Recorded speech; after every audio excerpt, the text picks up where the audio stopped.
رفیق میگه یه روز یه روباهی دومش توی یه حادثه ای از دست داد. رفت پیش گله روباها، همه روباها بهش خندیدن، گفتن پس دومت کو؟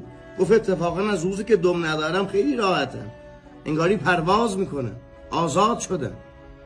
یه روباه ساده لوی رفت دم خودشو قطع کرد. اینقدر درد داشت که اومد پیش روباه گفت تو من رو گول زدی، تو گفتی ما آزاد شدیم، تو گفتی ما پرواز میکنیم، کو من دارم درد میکشم.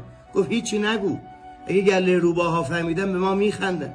میگه داستان به جایی کشیده شد دم بریده ها اینقدر زیاد شدن که به روباهی که دم داشت میخندیدن. این حکایت امروز خیلی آشناست. دم بریده ها زیاد شدن. به آدمی که صاف زندگی میکنه میگم ملک، به آدمی که داره نون حلال میاره بهش میگن بدبخت، به کسی که خیانت نمیکنه داره صاف زندگی میکنه میگن عقب مونده. دم بریده ها زیاد شدن. درد اینجاست.